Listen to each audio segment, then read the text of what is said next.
Anyway, I'm so glad you're here. I'm glad I get to read for you, even though we can't leave the house. Um, um, I'm know most of you so far. I'm going to stop looking at that. So I thought I would like to talk a little bit about LSU Press. LSU Press has been very good to me since they published my very first full-length poetry book, which was this one, The Strict Economy of Fire. And that was long ago. The editor, two editors ago, named Les Philibom, chose this book, and it was the last book that he ever chose. So I've always been proud that I had the last LSU Press book chosen by Les Philibom. I'm going to read a little bit from all four of these books. That was my first one. Here was my second one, Kitchen Heat.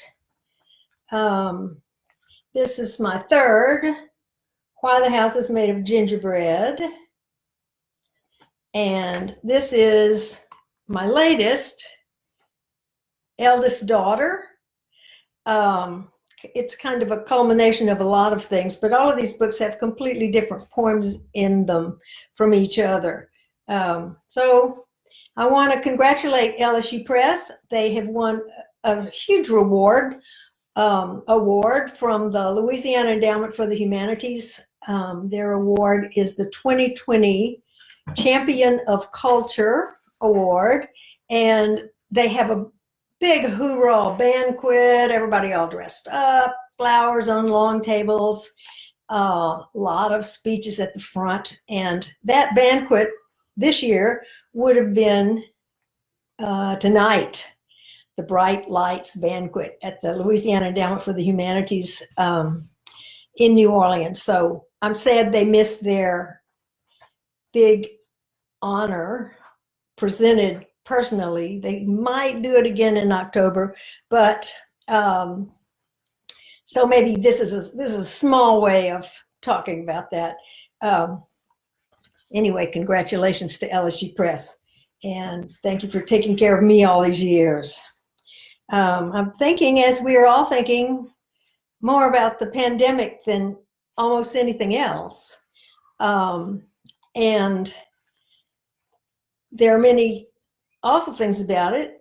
If you like to stay home and you're kind of an introvert like I am, it's not awful on you to not go out and about, but I know it's harder on some people to stay home than it is for me to stay home, but it's hard for everybody to stay home. When you're alone all the time. When you're in the house with somebody, you're in the house with the same person all the time. So I thought I would begin by reading a poem, and I must tell you that my dear husband, Cordell, actually suggested that this be a theme of this reading. So we have actually done rather well being locked up together, but I'll read a few poems about him. And this first one is from Kitchen Heat. It is named Conjugal Love Poem. The day my husband said, "I've got this cold's been dragging on me," and I wanted to kick his teeth in. Posture of the victim. That's what that's called. He'll say, "How you doing this morning?" "Great," I say, kind of spunky. "How about you?" His voice falls off a couple of notes. "Oh, pretty good." Or maybe I say, "Oh, pretty good. How about you?" He says, "Fair." Or if I say, "Fair," he says, "Not so good." Or if I say, "Not so good. How about you? You look terrible." Then he says, "I got this cold's been dragging on me." I'm thinking, I'll catch something next to terminal. He'd say, "How are you feeling this morning?" And I'd say, "Right at terminal. How about you?" And then he'd have to say, "Dead." So that's kind of what happens when you get locked up with me, I guess. Don't ever try it. We have been entertaining ourselves cooking. And we have a freezer full of game because he likes to hunt a lot. And so I wrote, these are poems I wrote kind of a long time ago, but this is a poem called Hunting and Gathering. And it's about what you do when you don't have access to grocery stores very readily and you're eating game out of your freezer. Hunting and gathering. There's leftover venison in the house, all sliced, a fine gray-brown, pink at the center, no fat. Packed in Ziploc gallon bags in a dark roux gravy from the pan drippings and lots of cracked pepper. It's dead meat, as the kids say, to mean something's about to be destroyed. The tense confuses present, future, as the two of us have, making a boy and a girl child. You shot this buck, or the boy did, or maybe it's a doe. I always roast the haunches with garlic. There's too much, more than we'll ever eat. The refrigerator won't close. The freezer grumbles through the night. We chew and chew, swallow hard, heat it up in pans of all sizes. Try to think of different vegetables. Our steak knives saw back and forth. Our stomachs, our teeth begin to feel middle-aged, and still the bullet moves in through the shoulder and stops the bewildered heart. I thank you for all these Valentine's and smiley faces that are flying up here. So this book in general is about, it's poems, Kitchen Heat, is poems written over a great deal of time, years and years, and they are about getting married, trying to stay married, having children, trying to raise children, burning the toast, those kinds of things. So I think they're what might be called domestic poems, except usually when people say those are domestic poems, they mean they're not serious poems. So they are quite serious poems. But a lot of them are funny too, because that's the only way you can get through such events. This one is titled Prophylamine. A Prophylamine was the name of a Greek ode that was written on the occasion of a marriage. And so I try to act like I know what a Greek oath is and a Prophylamine is. But my son and daughter-in-law asked me to write a poem for their wedding. And it was a very interesting assignment because I had a really good friend at the time, rest her soul. They knew Molly well. They wanted this poem to be a poem that would be read in my voice and then in Molly's voice. So it's a good way to write a poem if you're setting out to write one. Give yourself a dialogue situation and you can think of things you might not have thought of otherwise.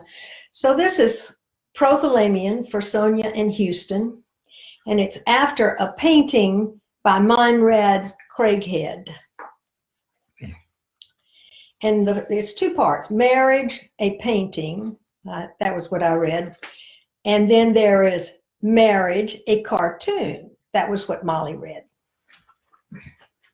Prophylamine, marriage, a painting. In the foreground, a woman and man sleep in a tumble of arms, legs, white sheets. The night is dark, only a last bit of moon. As they sleep, time, a heavy serpent, slides beside them along the ground. Its head and tail extend beyond the edges of the canvas. The past is here, a mound of snake's eggs in a little hollow scooped in the dirt. The eggs, like the sheets, glow faintly in waning moonlight.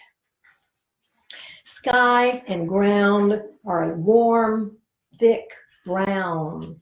The color in paintings as in dreams, that means night, means the deep motions of the unconscious. The future, tall figure in a long red robe, brings cascading armfuls of full-blown roses. Her face is another moon. The promise of return, the waning moon always calls over its shoulder. This man and woman, to sleep so deeply, what disclosures have they made before they slept? It is never easy being this close, and the world is dangerous. Daylight's a clatter of voices, translation, strategy, compromise, fact. But here in the brown night, only silence. The woman and man sleep without needing to dream. It is at last the present and the trust that allows the animal self to re-inhabit the body, to breathe without censure, to lay down the tools of forethought and language, to inherit the old green earth, to do so together. Marriage, a cartoon. You draw a kitchen table, piles of bills, applications, yellow sticky notes, the last of some sandwiches. On the wall, an angry calendar.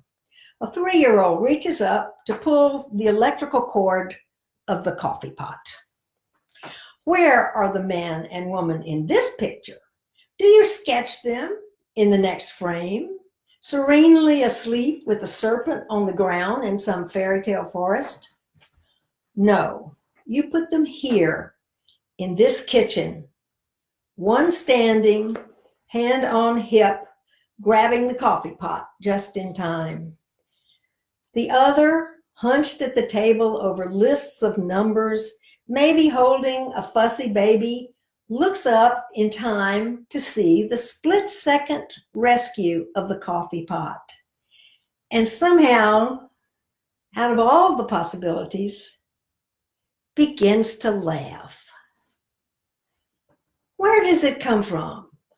This wellspring of competence and stamina, the courage to snatch time away from the calendar. The moon is still there, looking through the window over the sink, uninterested in stacked dishes. This is the only earth you inhabit, Moon says, in its paper white, unhurried way. This is the present, this kitchen. Past and future reel about like unsprung clock hands. It is never easy being this close, and the world is rather jealous. Take up the tools of attention and language. Sharpen pencils. Draw this one moment. This book makes me very happy. And he's still smiling over there, I'm glad to say. Okay, I'll read a slight bit from Why the House is Made of Gingerbread. And I was thinking, why is this good for this eerie time we're living in, where we're all hiding at home, or if we go out in public, we've got silly things on our faces. Everybody needs a haircut.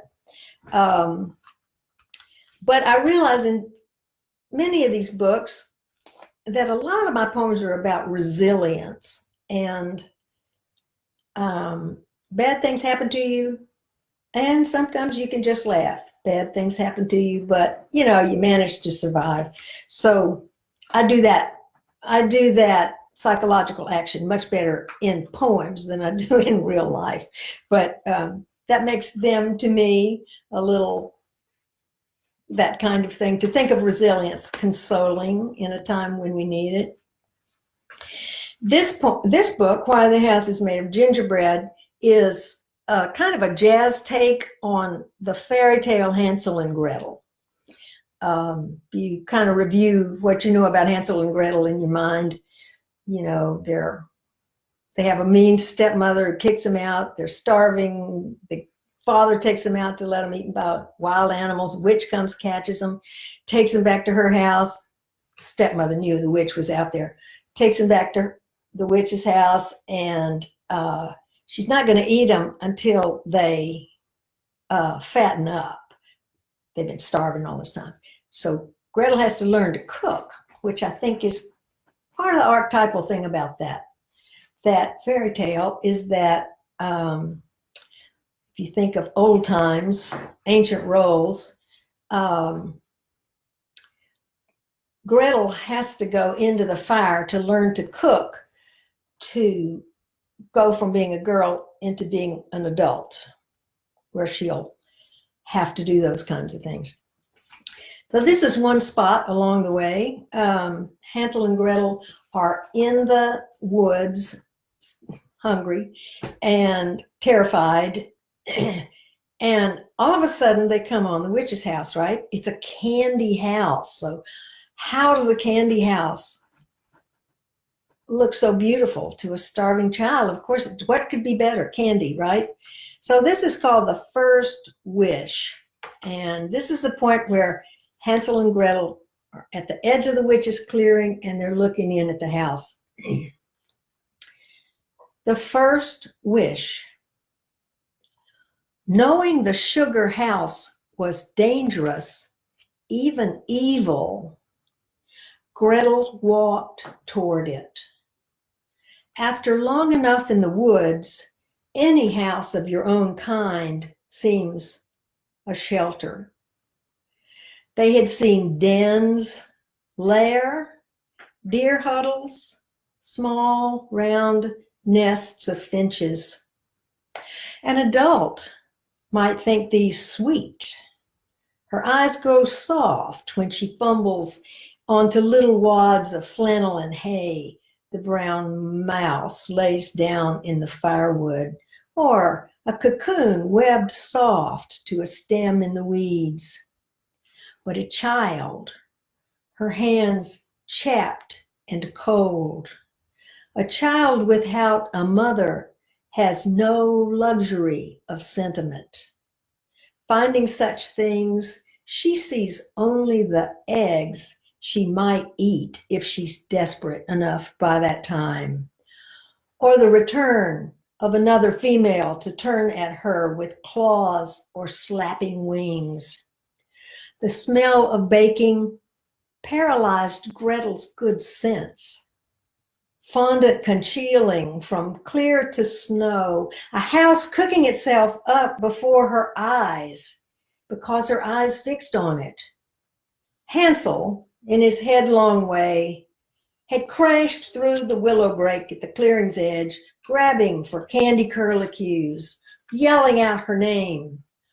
One step, another, her face slackening into a baby's. Houses could be warmth, could be safety, company, soft, dry beds.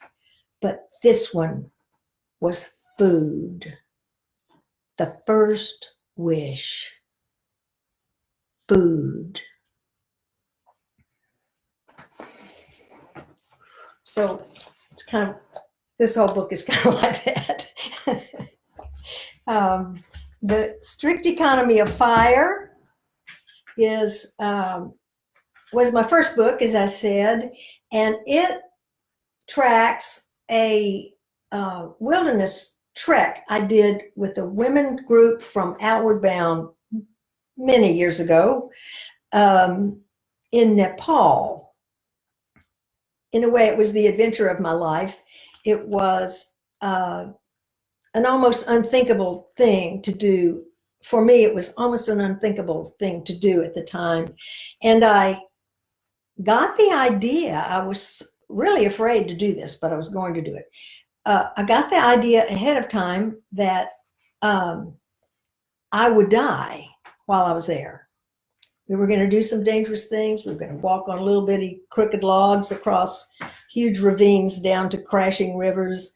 We were going to be a week's walk, a week and a half's walk from any hospital for part of the time or medical help. And I thought, this is the first time I'd ever thought that, and it changed me from then on. I thought, I'm going to do it even though I'm pretty sure I'm going to die. It's the one thing I ever wanted to do that much that I would take that risk. I'm a pretty cautious, physically cautious person. But I have thought about that so many times later and realized that's the deal we make with life, right? That's our deal with life. I am going to do this. I'm going to live, even though I know I'm going to die. So it was wonderful for me to know that. So I think about the people in Nepal now as I see the desperation around us and the terrible sadness we feel that the pandemic is falling on the weakest, poorest, most unhealthy, physically unhealthy members of our society. Is just like, it's so unjust that the rest of us are scared. Occasionally the rest of us that have medical care and safe houses and good food supply, we're not going to lose our jobs. We're scared. What would it be like if you didn't have any of those other things? Just unthinkable. And so it's like that for some vast majority of the people worldwide. And in Nepal, at the time I was there, 50% of all babies died before the age of 5.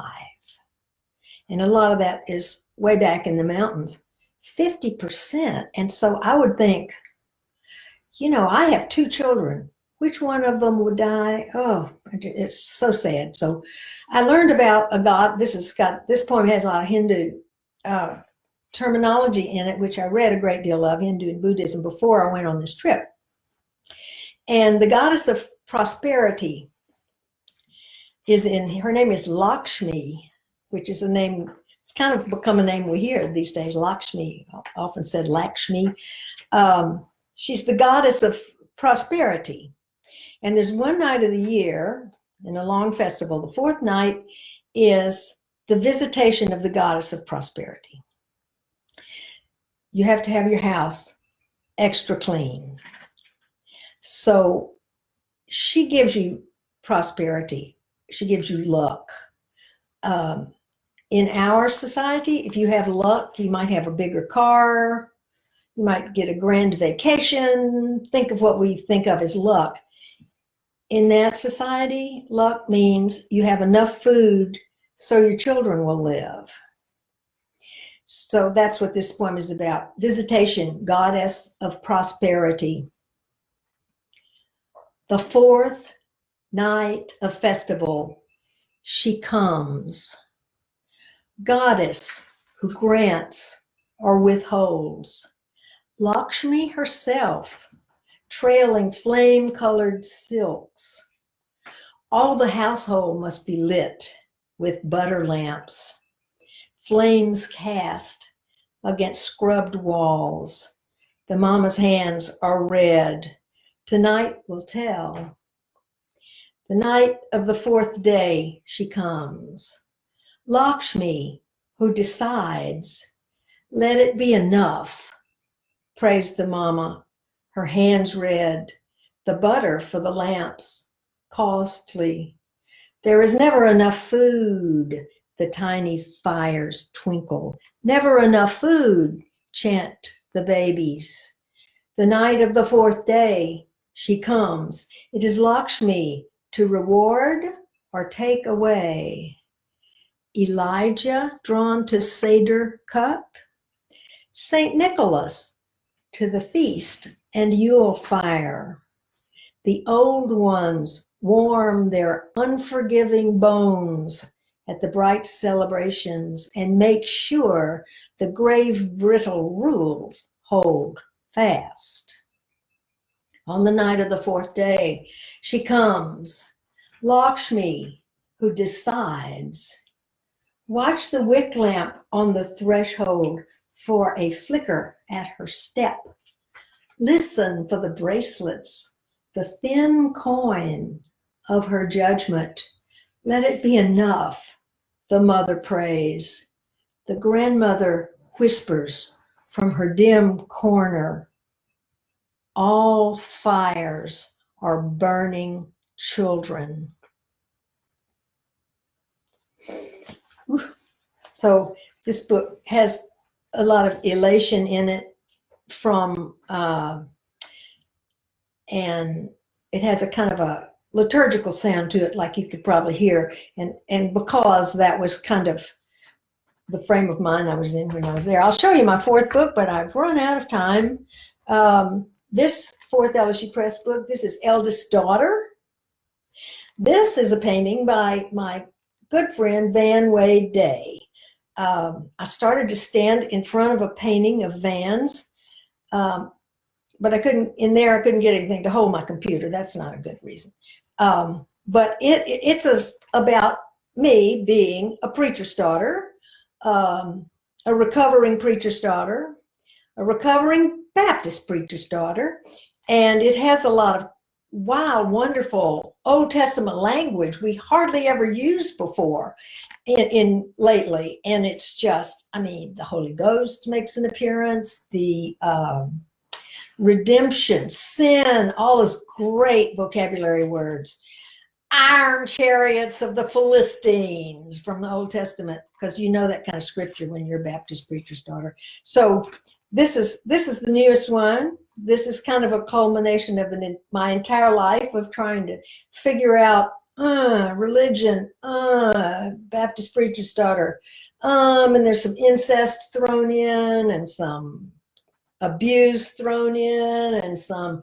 It's a heavy book, but it's also got a lot of funny stuff in it, like the other ones do.